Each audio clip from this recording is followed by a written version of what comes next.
The Sacramento Kings are about to blow up their entire roster, and the shockwaves from their impending fire sale could deliver the Golden State Warriors the one piece we've been missing all season long, a legitimate big man who can dominate the paint, facilitate the offense like a point guard, and give us the interior presence that transforms us from a good team into a legitimate championship contender. Welcome back to the Warriors News Fan Report, your exclusive destination for breaking news, insider intelligence, and the fearless analysis that separates real basketball insight from casual speculation. What I'm about to reveal involves one of the most productive centers in the entire NBA, a player who's been putting up double-doubles with ridiculous consistency, while playing for a dysfunctional franchise that's finally ready to admit their rebuild failed and start over from scratch. This isn't some pipe dream cooked up by fans on social media. This is legitimate trade speculation that's gaining serious momentum around the league. As Sacramento prepares to enter full seller mode before the deadline, stay locked in because the strategic implications of what Mike Dunleavy Jr. is potentially planning, the specific players we need to part with to make this happen, and the transformative impact this acquisition could have on our championship aspiration requires your complete attention. By the time I finish breaking down the basketball fit, the financial framework, and the competitive advantage this move would create, you're going to understand why bringing an elite playmaking big man to Golden State could be the move that defines our season and gives Steph Curry the perfect frontcourt partner to make one more championship run. Let me start by painting the picture of what's happening in Sacramento right now, because understanding their desperation is absolutely critical to recognizing why this trade opportunity even exists. The Kings are in complete disarray with a disastrous 3-9 start that has their front office in panic mode and their fan base calling for wholesale changes. This isn't just a slow start that could be fixed with minor adjustments. This is a fundamental roster construction failure that's forcing Sacramento to confront some brutal truths about their core.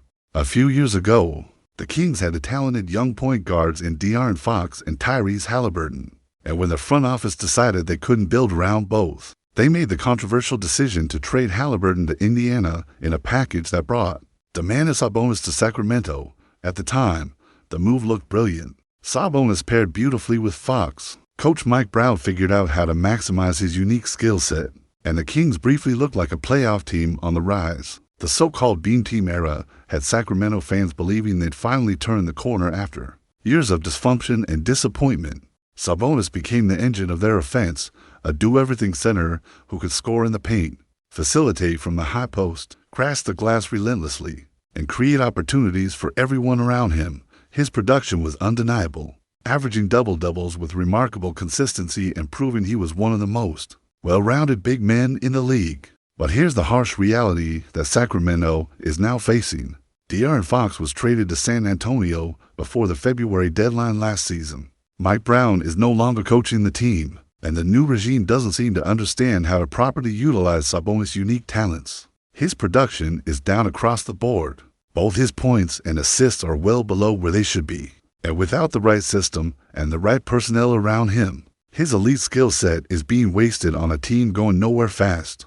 The Kings are now staring at another rebuild. And when you're a franchise that's been rebuilding for over a decade with nothing to show for it, you have to make tough decisions about which players fit your timeline and which players should be moved for assets.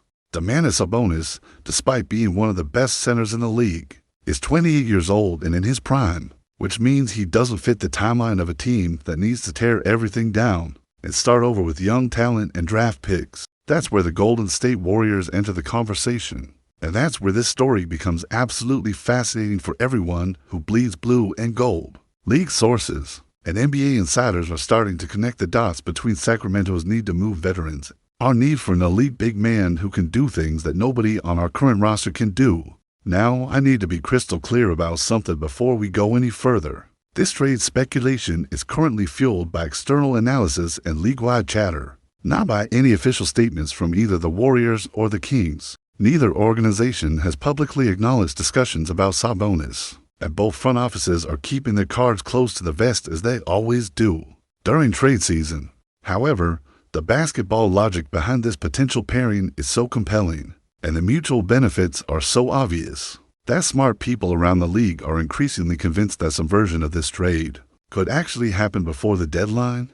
Let me break down exactly who Domantas Sabonis is as a player, because if you haven't watched him closely, you might not fully appreciate what he'd bring to our system. Sabonis is a 6'11" center who plays the game like a point guard trapped in a big man's body. He's averaging 18 points, 11.8 rebounds, at 5.4 assists per game this season while shooting 58.4% from the field. Those are elite numbers that only a handful of centers in NBA history have ever been able to produce consistently. What makes Sabonis special isn't just his counting stats. It's how he impacts winning through his basketball IQ, his passing vision, and his ability to make everyone around him better. He's one of the best passing big men in the league, capable of running the offense from the elbow, hitting cutters with perfectly timed feeds, and creating open shots for perimeter players through his gravity in the paint.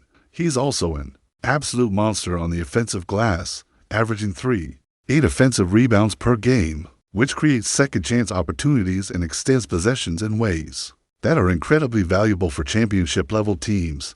His screen setting is elite, his touch around the basket is soft, and his feel for the game is off the charts. Now let's talk about how Sabonis would fit in the Steve Kerr system, and why his skill set meshes beautifully with how we play basketball. Our offense is built on ball movement, player movement, spacing, and creating high-percentage looks through cutting and screening actions. Sabonis thrives in exactly that kind of environment because he doesn't need plays called for him to be effective. He impacts winning through his passing, his screening, his offensive rebounding, and his ability to finish efficiently around the basket.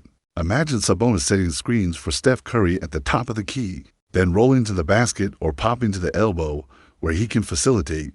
That's a nightmare matchup for any defense because if they switch, Steph gets a big man on him and can attack downhill. If they go under the screen, Steph pulls up for three. If they trap Steph, Sabonis becomes the playmaker and can either finish at the rim, hit the roll man, or find open shooters on the perimeter. That's the kind of two-man game that's virtually impossible to defend consistently, and it would give us an offensive dimension we simply don't have right now. The pick-and-roll combinations between Curry and Sabonis would be absolutely lethal because you're pairing the greatest shooter in basketball history with one of the best passing big men in the league.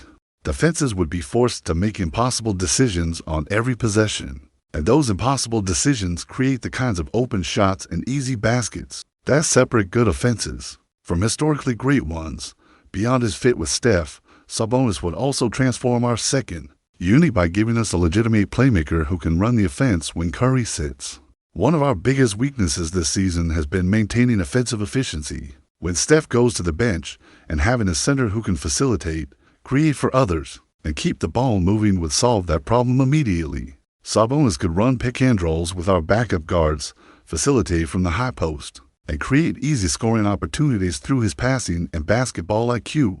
That kind of versatility and offensive impact from the central position is incredibly rare and incredibly valuable, especially for a team with championship aspiration. Those are significant assets, and parting with young players who have shown real potential and could be part of our future is never an easy decision. However, and this is the critical point that separates championship-level thinking from playing it safe, when you have Steph Curry still performing at an MVP level and a window that's open right now, you cannot afford to prioritize hypothetical future value over present championship opportunities. Moses Moody is a solid young wing with defensive versatility and three-point shooting ability, but he's not untouchable when you're talking about acquiring an all-star caliber center who can transform your offense. Brandon Podziemski showed flashes of brilliance as a rookie and has real playmaking potential, but he's also unproven and years away from reaching his ceiling. Quentin Post is an intriguing young big man with size and skill, but he's a project who may or may not develop into a rotation player. When you weigh those assets against the immediate impact of adding Domantas Sabonis to a team built around Steph Curry, Draymond Green, and Andrew Wiggins, the calculus becomes pretty clear. You make that trade and you make it without hesitation because championships are won by teams that maximize their present opportunities, not by teams that hoard young assets hoping they develop into stars 5 years from now. The financial structure of this potential trade would require careful maneuvering because Sabonis is making approximately 19 per million this season, which means we need to send out 19 per million this season, which means we need to send out roughly 19 per million this season. which means we need to send out $5 to $23.3 million in matching salary to make the trade legal under NBA rules. That's absolutely doable when you combine the salaries of multiple players. For example, a package of Moody, Pajimski, and Post would get us close to the required salary matching, and we could add additional minimum contracts or use trade exceptions to make the numbers work perfectly. The Kings would be getting young talent that fits their rebuilding timeline. We'd be getting an all-star center who fits our championship timeline, and both organizations would be making moves that align with their current priorities and strategic goals. Sacramento would also likely ask for draft compensation, probably a future first-round pick with some level of protection, plus maybe a second-rounder or two to sweeten the deal. That's a real cost. But it's not prohibitive when you consider what we'd be getting in return.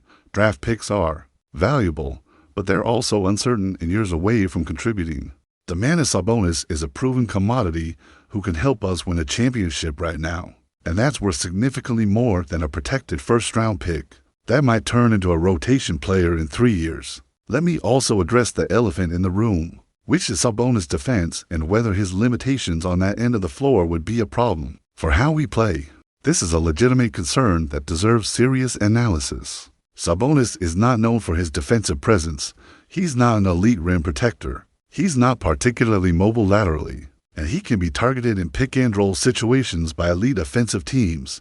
Those are real weaknesses that we need to account for in our defensive schemes and rotations. However, and this is important context, we have Draymond Green, one of the smartest and most versatile defenders in NBA history, who can cover for Sabonis' defensive limitations. Through help rotations, communication, and elite positioning, Draymond has spent his entire career making life easier for teammates on defense, and he's particularly good at protecting the rim and cleaning up mistakes. When playing alongside another big man, the pairing of Draymond and Sabonis in the front court would allow us to hide some of Sabonis' defensive weaknesses while maximizing his offensive strengths. Additionally, Steve Kerr is a master at designing defensive schemes that put players in positions to succeed, and he'd absolutely find ways to minimize Sabonis' defensive vulnerabilities. Through smart rotations, strategic switching, and help defense principles, would Sabonis make us a top 5 defense? This trade would also send a message to the rest of the Western Conference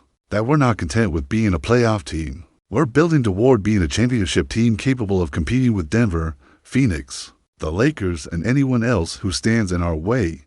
The psychological impact of adding an all-star caliber player cannot be overstated. Because it creates momentum, it energizes the locker room, it excites the fan base, and it puts pressure on opponents who suddenly have to game plan for another elite weapon in our offensive arsenal.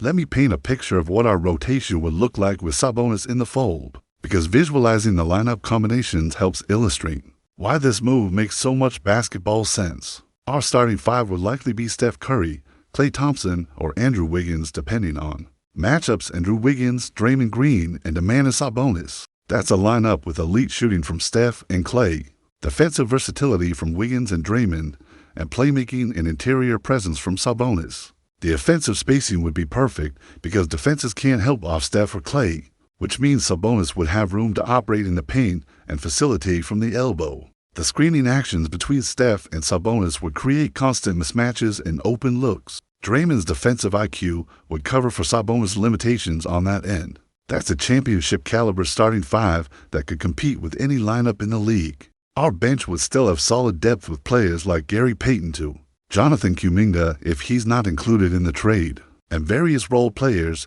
who can provide energy and specific skills in limited minutes. The key is that we'd have a clear identity, a defined rotation, and multiple ways to attack opponents depending on matchups and game situations. Against teams with dominant big men like Jokic or Embiid, we could go big with Sabonis and Draymond protecting the paint. Against smaller, more perimeter-oriented teams, we could go with more switching and versatility. That kind of tactical flexibility is what separates good teams from great teams in the playoffs. The potential challenges and obstacles to making this trade happen are significant and shouldn't be minimized. First, Sacramento might ultimately decide they're not ready to trade Sabonis, despite their terrible start, especially if they believe they can turn things around with coaching changes or other roster moves. Second, Other teams might enter the bidding and offer packages that Sacramento values more than what we can provide. Third, even if both organizations are interested, negotiating the exact details of a multiplayer trade with draft picks and salary matching is incredibly complex and requires both sides to agree on valuations simultaneously. These are real obstacles that could prevent this trade from happening, but they're not insurmountable if both teams are motivated to make a deal. The other consideration is whether Sabonis would actually want to come to Golden State and embrace a role that might be different from what he's had in Sacramento. He's been the focal point of the Kings' offense, and while he'd still have a significant role with us, he'd be playing alongside Steph Curry, which means some possessions would run through Steph rather than through him. That requires a level of selflessness and team-first mentality that not every star player possesses. However, based on everything we know about Sabonis' character and his desire to win, there's every reason to believe he'd embrace the opportunity to play for a championship contender, alongside one of the greatest players in basketball history.